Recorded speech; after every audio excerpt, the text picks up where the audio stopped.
we need to do impressions of anyone else? I can do Richard Hatch, but I have to charge. Richard would understand. No, the shaking of the hair. Remember, Richard? The hair. Oh, God bless him. I don't know. It's not the same. So, I just would be interested to hear from the any interesting stories about props at Grove or like, the special effects. I mean, thinking back to the original series from what we have today. I mean, I know that y'all got some amazing stories where something. Just know there was a prop that broke, Richard broke it.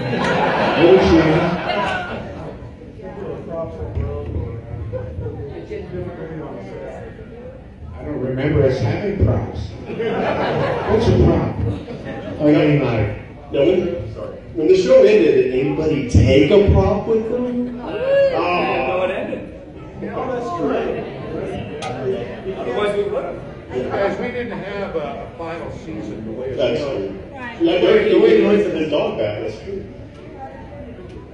The way, when you have a final season of a given show, like a MASH, or you know that this is our final season, you have time to have parties, and wrap parties, and make arrangements with the studios.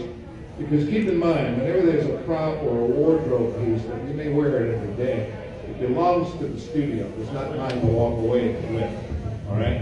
So what you can do is you can make an arrangement with the studio, with the prop department to compensate them. May I have this, that, and the other.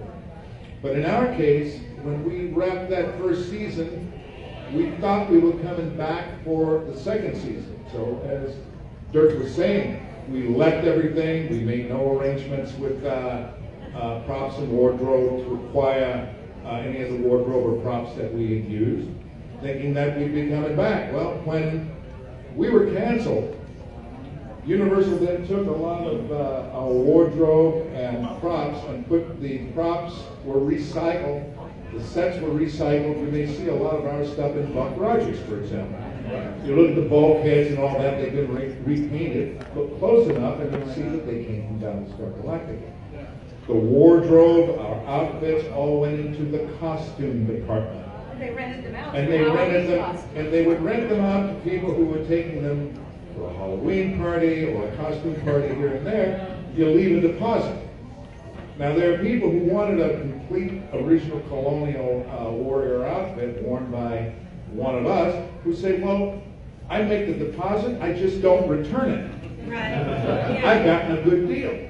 So a lot of that stuff, most of that stuff is in private hands to this day. In fact, a lot of it comes to our tables and we sign them. That looks familiar. Open up the Douglas Colonial Warrior jacket, it's got Burt Jefferson inside. Take on that. We didn't have an opportunity. I don't remember that.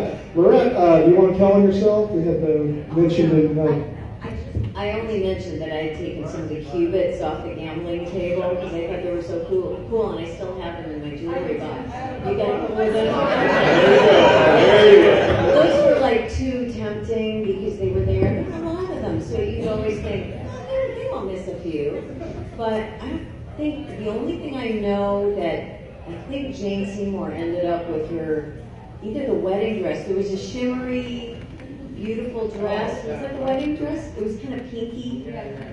Because when I went to her daughter's first birthday, I took my son was a baby, and she was wearing the gown, and I went, wow, where did you get that dress? And she just went, what dress? But when I saw her, when I saw her again last year, my daughter did a pilot with Jane. Talk about, the small world and, full Which circle. daughter?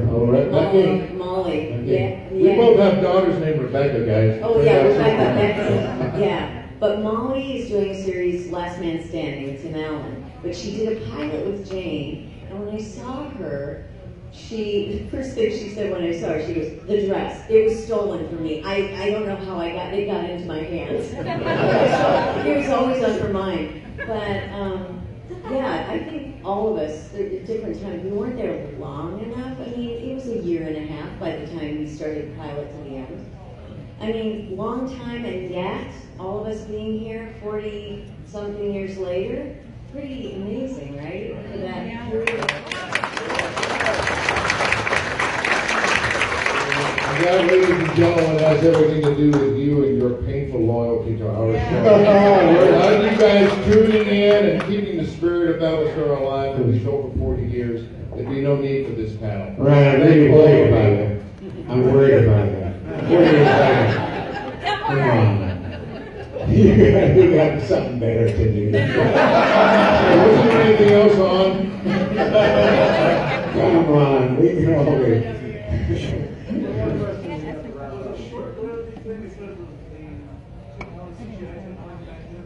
There was no CGI. All that was there is none. There was a pissing contest between the producer, Glenn Larson, and the network. And they go way back. There was all kinds of stuff, which some of which I know, which I don't have time to talk about. And the Universal had a pissing contest with ABC. ABC basically was looking, they just were mad, and Tony Thermopolis and Pam Dixon would get dumped this show, just dump it. And it was expensive. They didn't know what they had. It was very, yeah. So anyway, they dumped it. And do you know, do any of you remember what they replaced us with? I just know it was gone. Mark and Mindy. Well, Mark, they did. But Mark had been on, because I met Robin Williams when, did you go to, Richard and I went to New Orleans in September for the Muhammad Ali Leon Spinks fight, #2. And it was promotion for ABC for the show. Lauren was there. Lauren, Richard, and I think we were the only ones that went. And Mark was there. Robin.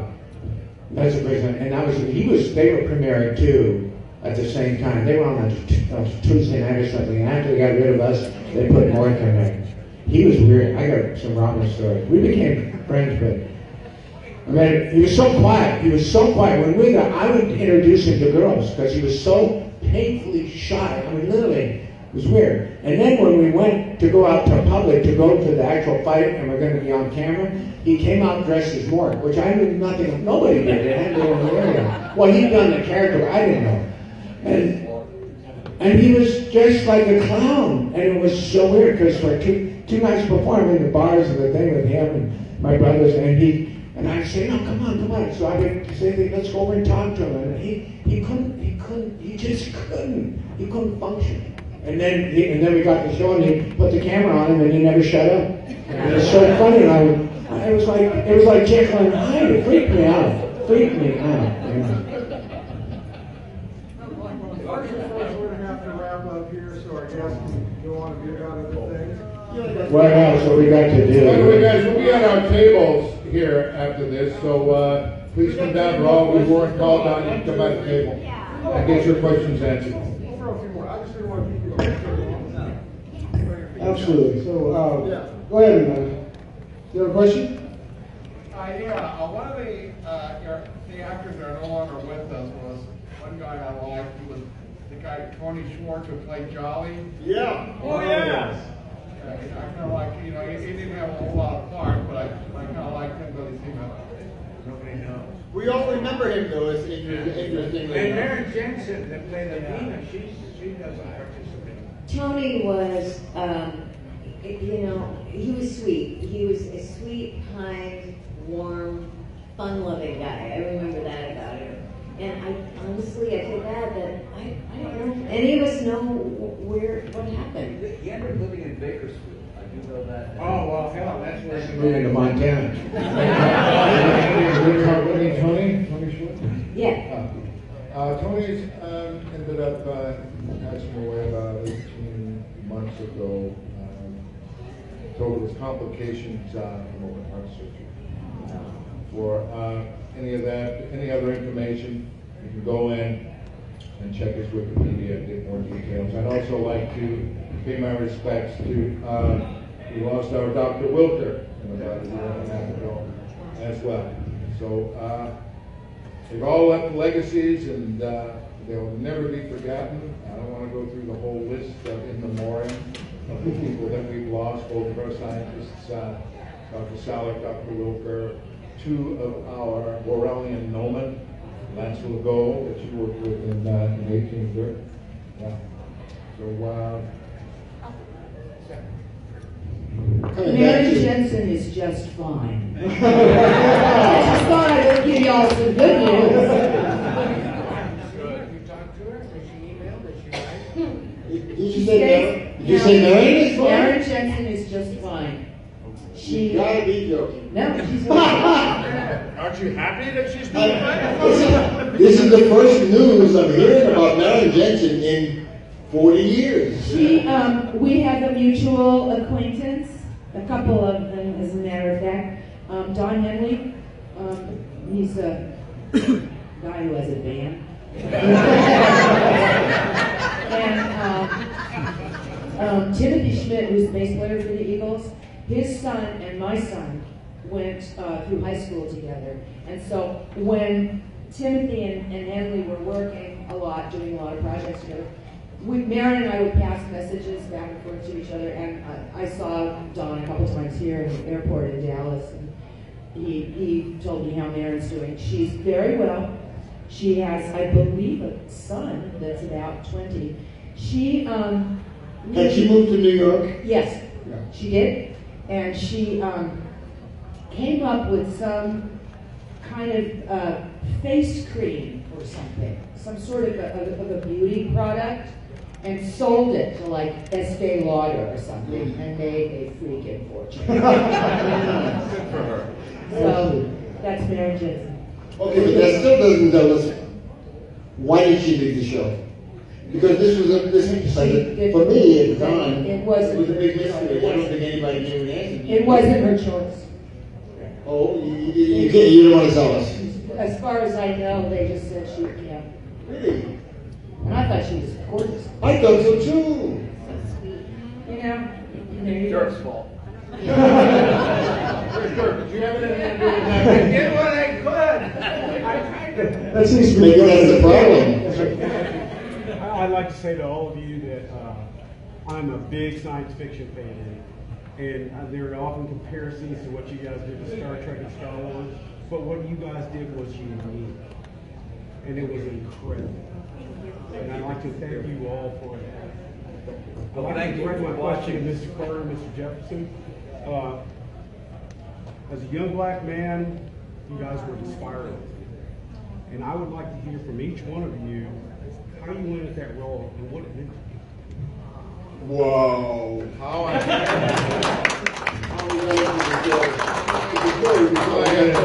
Okay. Into the role or how I got the job, son? Let me get it directly from you. What's your question? Well, I would like to know how you came to be in these roles and what that meant to you. No, let me hear it from him, Terry. Would you like to come up and take a mic? No, I just want to make sure I answer it in the short period of time I have. Okay, I'll give it a shot. All right. What I'm getting at is that I was doing a play called Streamers when I got the call for this audition. Out of the If you're telling a story, why not tell it in the proper chronology? And there's a part that precedes you, remember? Say again, please. There's a part, there's a whole element that precedes your story. Okay, but I thought he was asking directly to me. You want to start with you? No, did you? Both of you. I meant, this is getting a little... Take it.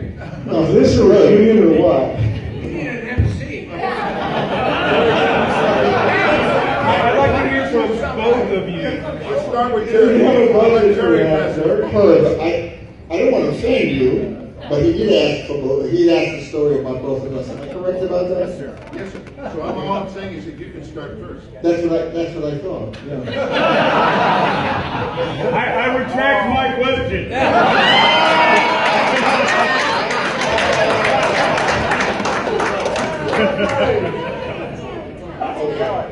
I'll tell you the brief version of the story. I was cast in the part of Lieutenant Boomer. I had worked for Glenn Larson and many other shows. I did McCloud for 7 years for him, and I did others that I don't want to bore you with, but other shows. $1 Million Man and stuff, Fall Guy and stuff. And so I was just automatically, he put me in this show and he gave me a part of Lieutenant Boomer. Now the problem was, Boomer was a young, kind of, you know what Boomer was, he was a young, strapping dude. And I already was 50 years old. I had been around for a while, right? So one day, I was living in Santa Monica, and I was out, I decided to take my 6-year-old daughter roller skating. I hadn't been roller skating in many years, but I knew how to do it. We rented the kind of roller skates you put the shoes and stuff like that. So we're out in these shoe roller skates, and we're walking along Venice Beach. The sidewalk in Venice Beach is all messed up. It was really, I said, Melinda, be careful where you're walking. And at that moment, a hole reached up and grabbed my skate and wouldn't let go. And I lost balance. And it broke my ankle like a pretzel. Wow. And this was, they hadn't set the start date for the show, but I knew I was in the show. But it was the first thing that occurred to me. So I got home and I called my agent. And I told him the story, and he was, of course, upset. He said, what the hell are we going to tell Glenn Larson? So we talked about it. He said, well, I'm going to have to, he says, look, I've got to live with these people. I'm going to tell them, I'm going to have to tell them about it right away. I can't put it off and say I didn't know or anything like that. So he called me, told him right away. He said, Terry broke his ankle, blah, blah, blah, blah, blah. So right away, I'm out of the show, you know, boom, just like that. No question about it. I mean, they had to do it that way. And they put out a call, and they wanted to get someone to replace me. So what they did, and this is coming to you, Herb, what they did was they put out a call for actors who would be qualified for the role. But in order to be considered for the role, you had to be unemployed. In other words, you could be in some other show of any stage or screen or whatever the hell it is. You got to be available, and if you were available, then we'll talk. So that's as far as I should take it. So, but here I am at home knowing that I lost, because we knew in advance, at least I'd say I knew in advance, it was going to be a big show, and I wanted to be part of it. And here was this goddamn train leaving without me. It was a very terrible feeling. So then, Herb, it's all yours. At that point, I got a call. I was doing a play in Westwood, at the Westwood Playhouse. They won the Best New American Play of the Year award previous year. Anyway, let's condense this. Guys, I had already signed, and Terry reminded me that this happened. I had brought this up at a convention since in 40 years. I was at that time doing the play, and I just signed a contract signed contract to play a doctor on a movie for television called First You Cry, a Mary Tyler Moore production covering breast cancer. I was under contract. My agent got the call and said, Herb, you're not available for this Battlestar Galactica that I was very excited about, being aviation fanatic since I'm 8 years old. I thought it'd be the perfect vehicle for this kid. But I was not available. The only way that they would even consider me for the role of Boomer if I would relinquish this job. And they were saying in the executive offices, we want you. We're holding on to you. And then someone's heart softened and they said, Herb, if you can find someone of your caliber to take this role, we'll consider releasing you, not for Battlestar Galactica, but just so that I could audition for the role. So I was in a position where I could give up this role for the hope of getting Battlestar. I recommended an actor friend of mine named James A. Watson Jr. He took the job. I went in, with that initial cattle call of about 40 or 50, which was narrowed down to about 25, which was narrowed down to 10. Out of that 10, we went over to the executive casting offices studio and network executive offices in Century City, California. Out of that group, I must have fit the boots. Okay? I got the job. They took us from there, they took me from there because they were already rolling. The limo picked me up in Century City, took me over to Hilton Universal, put the pants fit, I got my boots on, but they had to tailor fit my battle jacket and the blouse. The battle jacket and the blouse were being tailored. We're waiting, and the director, Richard Polis, is while we're waiting. We don't need these guys to be in full dress. We're in a berthing area, we're in a dormitory area, there are going to be men around in various stages of undress. So the very first scene that you see of Herbert Jefferson Jr. in Battlestar Galactica is bare-chested. Seriously. When I lean over the table in a card game before the Pearl Harbor attacks, when Starbuck is playing with our money, I wasn't wearing any pants. You're in luck. That was my very first piece of film in Battlestar Galactica. And don't you know, I was in pretty good shape back in those days. I was doing a play about the military, and we were working out all the time. When you know it, that entire scene was deleted. If you have the ravine crossing walking across the area, bare-chested. If you have the cassette, the full DVD set, how many of you have it with the bonus features? If you look at deleted scenes from Battlestar Galactica, they have that quick shot of me coming across, no dialogue, walking across bare-chested. Deleted scenes from Battlestar Galactica. If you would like to hear a little bit more about the other areas of getting into this role, please come by my table. And a question for you. Do you happen to be a martial artist? I am. Do you happen to be Chinese Kung Fu, possibly? I am. I took one look at your outfit and I said, there's a seafood back here. Let's come by the table, please. Very good. I'm afraid we have to relinquish the room now, otherwise I would love to stay here.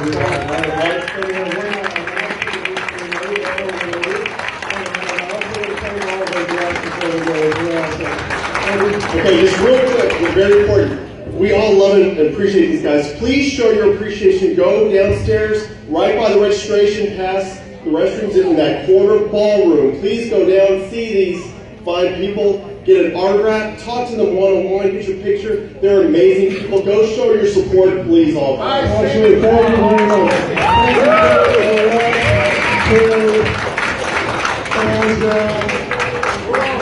you. And Sarah, this has just been amazing.